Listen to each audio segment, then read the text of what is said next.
Austin Vanderford, congratulations on winning your UFC debut. Is now like the time when you've been able to kind of soak everything in? Because it was a whirlwind getting you on this card, getting the fight and everything else. Have you been able to kind of enjoy this after the victory?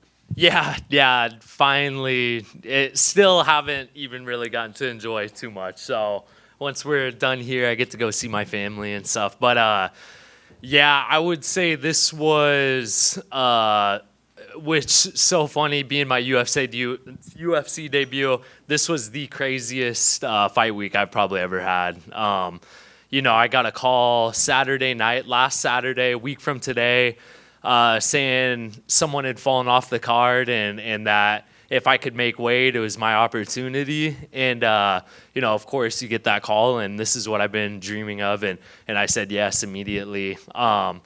Didn't get a contract Sunday, never got anything Monday until Monday night, and got a call saying that opponent had fallen through and that they had a new guy. That was like 5 p.m.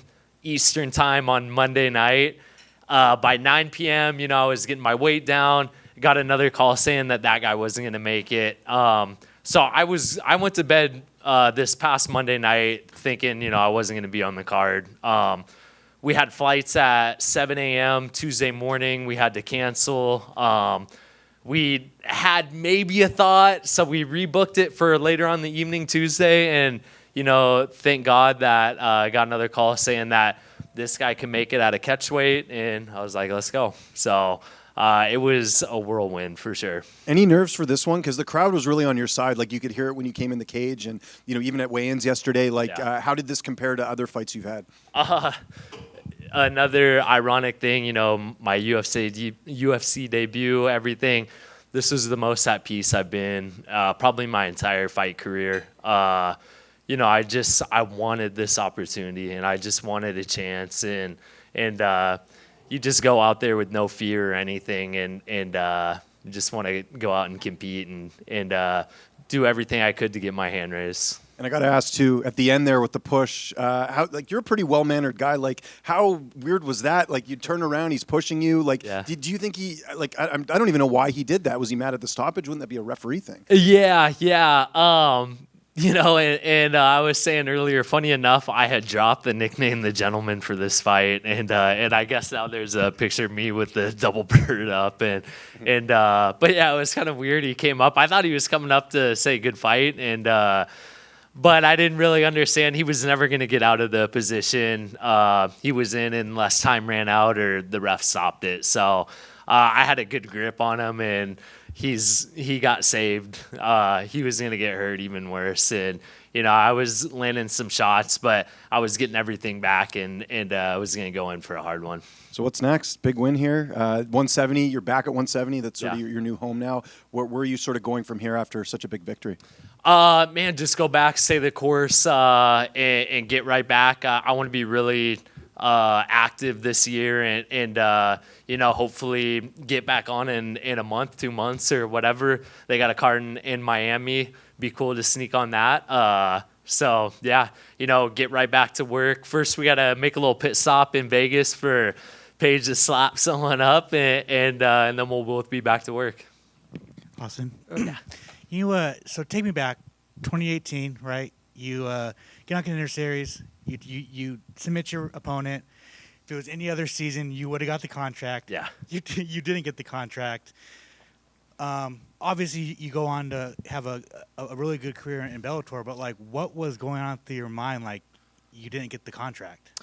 Yeah, it was, of course, it was a letdown because this is where I'd always want to be. The UFC was what I wanted to be at. But going to a different organization, fighting Gegard Mousasi for the middleweight world title, and Lord knows I'm not a middleweight, but just going and getting that experience and the things I was going through in that time period of my life, and just more than anything built me for this opportunity right here and forged, the run that I'm about to make right now. And I wouldn't take any of that back for anything. And I've got a coach and a wife and a team who believes in me so much. And it's hard to doubt yourself when, someone you respect, Coach Bahumpa telling me these things every single day. You start, you have these doubts in your mind, and then you're hearing it every day. Look, you can go and do this. You can make it to the top. It's hard to doubt yourself from that. And so, I've got a lot of confidence from him and my wife and my team. And I think that the spot that I'm in right now is the one I was supposed to be in. And I'm excited to capitalize on all that and move forward. Did it sting every year seeing lesser performances get contracts while you didn't get one? Yeah, I mean, human nature is jealousy and, and people getting opportunities that, you felt like you deserve. But, man, I've got a strong mind and I'm just a small village guy from Ninilchik, Alaska. And to even be on this stage or to make it where I've made it, it's cliche to say and all that. But man, I'm from a village of 400 people, and I graduated with 16 kids in my graduating class, and 100 kids K through 12, and just to be here and to be on this stage, I'm thankful for it every single time, and I'm just excited to go make my hometown Ninilchik, Alaska proud, and my team, American Top Team, my coaches, and my family, and most importantly, my wife Paige.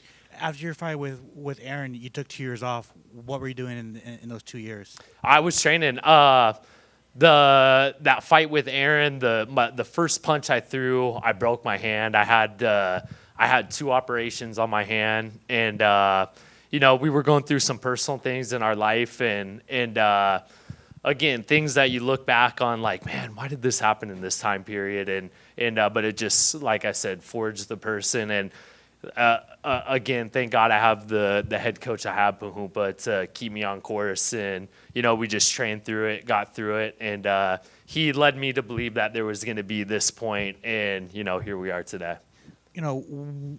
With your coaches and your family telling you, like, you're going to make it one day, you're one day. But after, your loss in Bellator and then LFA, like, was there ever a time in that period where you're like, maybe, like, this is it? Like, this is it for me being a fighter? No, because I knew that I wanted to fight, and I loved to compete, and I loved to fight, and so that was never a question. But we get up there, and I went from fighting for a world title in Bellator to going back to a regional scene and stuff, but we knew what we had to do to get to this point, and I didn't want anything given to me, and you have to earn this. You have to earn to put on the UFC gloves and the uniform and stuff. And I knew I had to go out and get a win and get a finish. And we had that in mind, and we knew it was gonna happen. And again, here we are. Final one for me. Do you think Nikolai is gonna get cut tonight after bushing you and going 0-2? Yeah, I mean, I think it's tough. And for me, no hard feelings. I know the sacrifices and what we do to go out there and to perform. And, I know the dreams and aspirations we all have. And so, I feel for the guy. But, yeah, I mean, you go out there and you get dominated and then throw a fit like that. You probably don't deserve to be here. Congratulations. Thank you. Hey, Austin, right here. Congratulations. You said, like, you're not a middleweight. Can I ask, when did you come to that conclusion? Because obviously 185 was great for you in Bellator, and, some people would say, hey, he's a little older, making the weight cut has to be harder. Just what made you decide, no, 170 is where this is going to happen? Yeah, I think just getting the right team around me and, nutritionists and my coaches and stuff. And funny enough, making 170 for me now is easier than making 185. And that's just the mentality and the discipline and the changes in my life I had to make to do that. And yeah, I mean, I had some success. I had some good wins against some quality guys at 185, but I think at 170 you'll really be able to see a guy who can go out there and make a push at this. And like I said, I have all the confidence in the world with myself, and I'm excited to go do that here in the UFC. There's no time like the present. Are there names in mind? I mean, you've been keeping an eye on the division, I'm sure, as time has gone on. Yeah. Man, it's kind of hard to even, go through all this and think about, like I said, Tuesday, I didn't even have an opponent for this weekend. And from that moment on Tuesday, I knew we had a lot of work to do to prepare for Nikolai and to go out there and, get a finish here in my debut. So we're going to get back home and make some call-outs for sure. Are you and Paige still on the hunt for her 1 of 1 on the power slap cards? Yes, we are. Yeah. 1 of 1 for her. And I really want the die cut hand auto. And that's definitely what I'm looking for. And we're going to shoot back home, I think tomorrow, back to Florida. We'll be there for a week and then right back to Vegas to watch her go slap. So we've got a crazy 2 weeks ahead of us. And I'm fortunate and we're happy that I could get us off with a win and get those good vibes going for the next couple weeks. Good luck. Happy Thank you. hunting. Awesome. Thank you, guys.